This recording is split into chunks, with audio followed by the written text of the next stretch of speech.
서초동 사저로 복귀한 윤석열 전 대통령의 내란 우두머리 혐의에 대한 첫 형사 재판이 하루 앞으로 다가왔습니다. 윤 전 대통령은 법원 지상 출입문이 아닌 지하 주차장을 통해 들어갈 걸로 보이는데요. 관련 내용 김한규 변호사와 함께 짚어보도록 하겠습니다. 어서 오세요. 네, 안녕하세요. 네, 내일 윤 전 대통령 형사재판 첫 공판 기일이 열립니다. 중앙지법 417호 대법정에서 열리는데 여기서 전직 대통령들도 재판을 받았던 곳이죠. 네, 사실 이 중앙지방법원 417호가 우리 현대사에서 매우 중요한 법정으로 지금 계속 재판이 진행되고 있는데요. 이미 과거에 그 전두환, 노태우 전 대통령 그리고 이제 박근혜, 이명박 전 대통령도 이 417호 법정에서 다 재판이 진행됐습니다. 이 417호 법정은 사실은 뭐 우리나라 법원 중에서 이제 대법정을 제외하고는 가장 큰 법원입니다. 여기서는 약 150여 명까지 이제 수용이 관람이 가능한 큰 법정인데요. 아마도 여기서 내일 법정에서 또 많은 기자들 그리고 많은 또 국민들이 이 재판을 지금 지켜볼 것으로 전망됩니다. 예. 이제 공판 기일에는 피고인이 출석 의무가 있는 거고 그렇기 때문에 윤 전 대통령이 출석을 하게 될 텐데 법원은 윤 전 대통령이 지하 주차장으로 비공개 출입을 하게 해달라는 요청을 받아들였어요. 그러면서 청사 방호 차원이라고 설명했는데 이건 어떻게 보세요? 네, 이 부분은 좀 법원의 입장이 좀 공감이 가는 게요. 지금 이미 이 주말 저도 이제 주말에 잠깐 이제 그 회사에 출근하면서 이제 중앙지방법원을 잠깐 지나치면서 이제 광경을 좀 지켜봤는데요. 이미 양쪽 동관, 서관 출입구 쪽에는 이미 경비가 삼엄하고요. 일반인들의 차량은 이미 출입이 지난 주말부터 통제됐습니다. 그래서 월요일에는 또 재판이 열리거든요. 그래서 일반 국민, 재판받는 국민들이 이제 법정에 오게 되는데 만일에 이제 공개적으로 지금 대통령이 출석한다면 또 대통령이 지금 거주하는 곳이 법원이랑 굉장히 가까운 곳이거든요. 가깝죠. 한 100m 이내로 알고 있는데. 예, 그렇습니다. 그렇게 되면 또 이제 또 지지자들 또 아니면은 또 뭐 이렇게 또 반대하는 반대 집회도 좀 가능하고 그러면은 이 법원 내부가 굉장히 혼란스러울 수도 있거든요. 그래서 이렇게 좀 비공개로 지하 통로로 출입하게 한 것은 어떻게 보면 방어 차원도 있지만은 이런 어떤 굉장히 혼란한 상황이 방지하기 위해서는 이 법원의 어떤 판단은 전 충분히 그럴 수 있다 이렇게 봅니다. 그러면은 그 형사 재판은 3심까지 가게 되면 굉장히 길게 이루어지잖아요. 그 기간 동안 이 조치가 계속 유지가 되는 건가요? 아마도 뭐 당분간 계속 유지될 가능성이 높은 게요. 왜냐면은 사실은 그 굉장히 어떤 이렇게 지지자들과 반대자들 간의 모임, 집회 그리고 거기서 또 예측할 수 없는 또 혼란이 충분히 예상되거든요. 사실 이런 부분에 대해서는 괜히 또 국론 분열 우려도 있기 때문에 또 안전 문제도 있기 때문에 이 법원은 아마 재판이 종결될 때까지 좀 이렇게 비공개로 출입할 수 있게 좀 해주지 않을까 이렇게 보고 있습니다. 또 이와 더불어서 피고인석에 앉게 될 윤 전 대통령 모습도 저희가 볼 수 없을 것 같습니다. 재판부가 촬영을 불허했기 때문인데요. 그 이전에 뭐 이명박, 박근혜 전 대통령 같은 경우에는 첫 재판은 공개가 됐었잖아요. 이렇게 결정한 이유는 어떻게 봐야 할까요? 저는 이 부분은 좀 납득이 안 갑니다. 왜냐하면 좀 전에 제가 말씀드렸던 이 법원에 그 출입하는 부분은 분명히 이제 안전 문제라든가 방호 차원에서 충분히 납득이 간다고 말씀드렸습니다. 그런데 이제 법정에 이제 보통 이제 제정하는 장면, 이 장면은 이미 뭐 전두환, 노태우 전 대통령 그리고 박근혜 전 대통령 다 하나의 그 기록물로 남아 있거든요. 그래서 사실 또 대법원 규칙에 따르면 뭐 당사자 피고인 동의가 없다고 하더라도 뭐 공공이 이익이 우선할 경우에는 뭐 1회 뭐 횟수는 제한하지 않지만 보통 1회 정도에는 그 어쩌면 촬영이 가능해서 어떻게 보면 국민들에게 공개하는 것이 과거의 역대 대통령의 전례였는데요. 재판부가 사실은 이 부분을 불허한 이유를 지금 구체적으로 알리지는 않았어요. 그냥 설명을 안 해준 거죠. 물론 이제 소송지휘권이 재판부에 있기 때문에 불허하는 것은 재판부의 재량이긴 하지만 좀 아까 말씀드렸듯이 굉장히 그게 아쉬운 것은 어떻든 간에 국민이 선출한 대통령이고 뭐 비록 지금 전직 대통령이지만 국민이 선출한 대통령이 어떤 재판을 받는 모습 자체는 어떻게 보면 현대사에서 중요한 어떤 역사의 한 장면이고 기록물이거든요.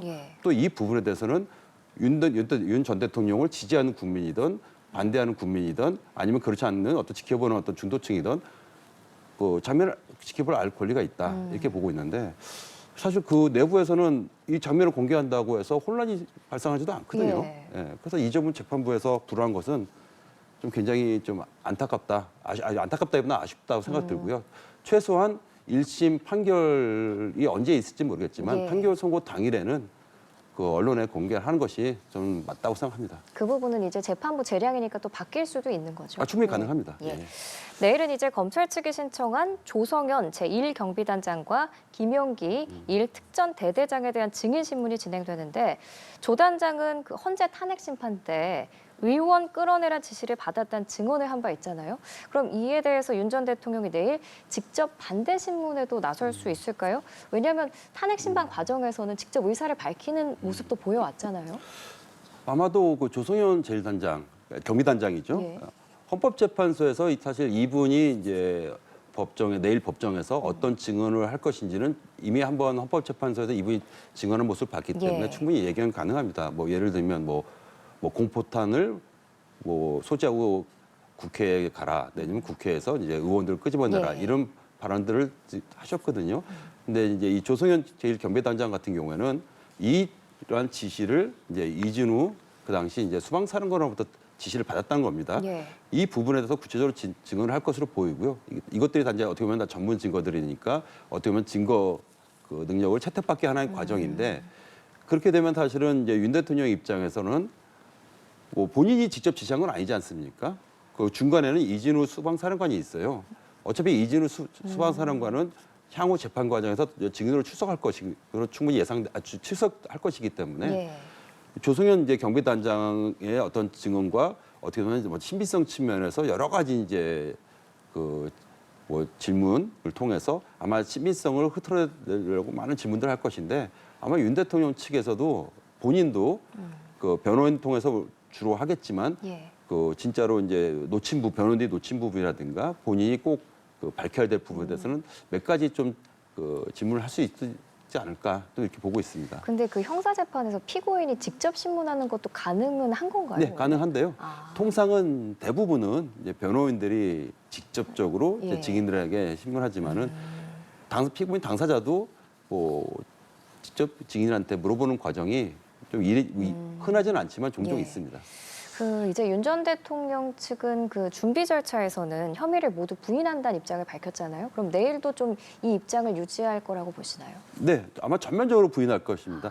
뭐 부인하는 것이 뭐 여러 가지 통로로 알려졌는데 예를 들면 검찰의 이제 공소 사실이 특정되지 않았다. 그리고 뭐 공수처의 수사 권한이 없기 때문에 이런 증거들이 모든 이제 뭐 유법 수집 증거다. 뭐 이런 식으로 아마 다툴 것이고 본인이 국헌문란의 목적은 없었다. 뭐 이런 식으로 다툴 것인데요. 아마 검찰의 공소 사실에서 거의 대부분 어떻게 보면은 그 12월 3일 당일날 언론을 통해서 예. 비상계엄을 선포했다. 요 하나 정도를 제외하고는 거의 대부분 그 공소 사실을 좀 부인할 것으로 보입니다.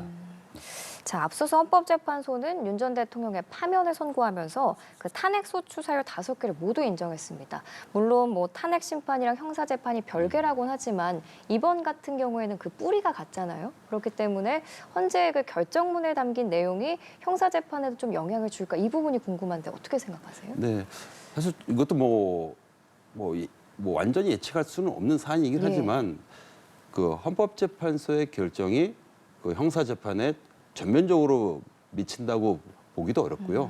그렇다고 해서 형사 재판하는 과정에서 그 헌재 결정이 완전히 이제 그 배제된다 이렇게 볼 수도 없는 사안인 게 사실은 그 헌법재판소 결정문을 보면 예. 특히 이제 국회의원들을 끌어내라 이런 부분들이 언급이 되어 있어요.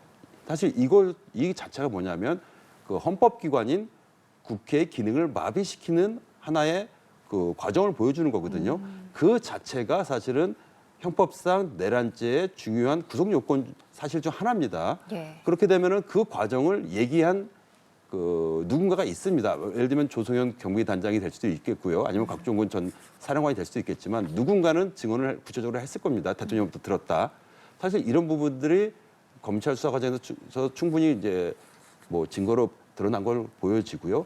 그리고 헌법재판소 과정에서 몇몇 그 증인들이 증언으로 나오지 않았습니까? 예. 사실 이분들이 이제 법정에서 또 다시 이제 증인 신문 과정이 벌어지게 되는데요. 그 점에서 사실은 아까 말씀드렸듯이 그 탄핵 결정이 완전히 배제되거나 무시되기는 어렵지 않을까 이렇게 봅니다. 예, 알겠습니다. 자, 이제 윤 전 대통령이 파면으로 그 불소추 특권이 사라졌습니다. 그래서 뭐 직권 남용 혐의 등으로 검찰이 추가 기소를 할 수 있게 됐는데 그러면은 이와 관련해서 수사기관이 좀 추가 수사에도 나서고 또 추가 기소에도 나설 수 있다라고 보시는지. 저는 그 당연히 전제가 돼야 된다. 왜냐하면 그 공수처가 이제 수사를 할 당시에 그 공수처는 내란죄 수사 권한이 없습니다. 예. 공수처에게 수사 권한이 있는 것은 이제 직권남용죄였거든요. 이제 직권남용죄를 통해서 관련 범죄인 그 내란죄를 이제 수사해서 그 당시 이제 구속한 거 아니겠습니까? 예. 그렇기 때문에 직권남용죄를 이제 와서 수사하지 않는다 검찰이 이것은 좀 뭐 형사법적으로 말이 안 되는 거고요. 시기 문제가 이겠지만 재판을 받는 과정에서 그 당연히 윤석열 전 대통령에 대해서 이제 직권남용 관련 범죄를 수사를 할 것이고요. 예. 당연히 또 기소를 할 것입니다. 아, 그러면은 뭐 추가 기소는 거의 기정사실화 돼 기정사실화라고 있습니다. 돼 있다고 예. 보시는 거고. 그러면은 만약에 검찰이 다른 혐의로 기소를 했을 때 구속영장을 그에 따른 청구할 가능성 이것도 있다고 보시나요? 그 부분은 좀 쉽지 않은 게요. 아, 우리 형사소송법에는 예. 이제 동일한 어떤 사실관계, 공소사실이죠. 예. 그래서 다른 중요한 증거가 이제 드러난 경우가 아니면 재구속을 좀 제한돼 있습니다. 예. 지금 현 재판부가 이제 구속 취소로 그 윤 대통령을 석방한 재판부 예. 아니겠습니까? 그러면은 그 다른 중요한 증거라는 것에 대해서 굉장히 엄격하게 볼 가능성이 높고요. 물론 이제 뭐 그런 과정은 어렵지만은 굉장히 뭐 중요한 증거를 인멸한다든가 아니면은 너무 명백한 중대한 범죄 증거가 나오게 된다면은 좀 예외를 둘 수 있겠지만은 뭐 그런 부분은 좀 예상하기 어렵다. 그래서 현 상황에서는 이 내란죄, 이 직권남용죄와 관련해서는 재구속을 하는 것은 좀 어렵지 않을까 봅니다. 추가 기소 가능성은 있지만 예. 재구속 가능성은 낮다 이렇게 예, 보시는 예. 거고 또 공천 개입 의혹 수사도 속도를 낼 가능성 얘기가 나오고 있거든요.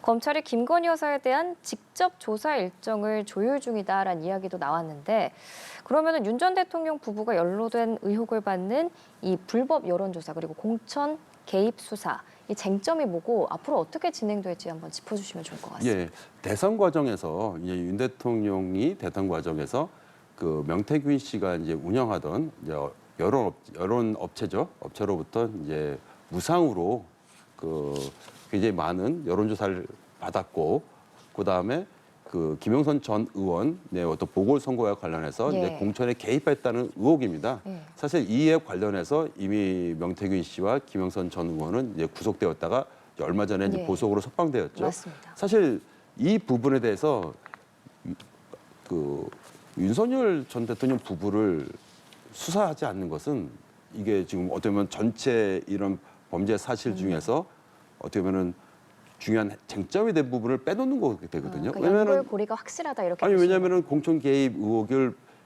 배제해 버리면 그러면 명태균 씨랑 김영선 전 의원은 지금 왜 구속됐다가 지금 석방된 거죠? 분명히 누군가가 관여된 거 아니겠습니까? 이런 의혹은 사실은 법조인들뿐만 아니라 많은 국민들이 의혹을 충분히 가지고 있는 사안입니다. 아마 검찰은 윤 대통령 그 부부를 수사할 것은 이제 명백하고요. 이제 그 시기 문제 과연 그리고 수사를 하게 되면은 이 부분에 대해서는 사실은 뭐 증거인멸 우려가 있게 되면 이 부분은 앞서 말씀드린 내란죄랑 직권남용죄 전혀 다른 범죄 사실이거든요. 예. 이 부분에 대해서 이제 새로운 뭐 증거인멸이라든가 우려가 생기게 되면은 검찰이 이제 이에 대해서는 구속영장 청구가 충분히 가능합니다. 그래서 이 부분에 대해서 아마 윤 대통령 측에서는 굉장히 면밀히 지금 변론을 지금 준비하고 있지 않을까 이렇게 좀 보고 있습니다. 예, 알겠습니다. 내일 윤 전 대통령 형사재판 첫 공판 기일이 열리고요. 관련 내용 김한규 변호사와 함께 짚어봤습니다. 말씀 잘 들었습니다. 감사합니다.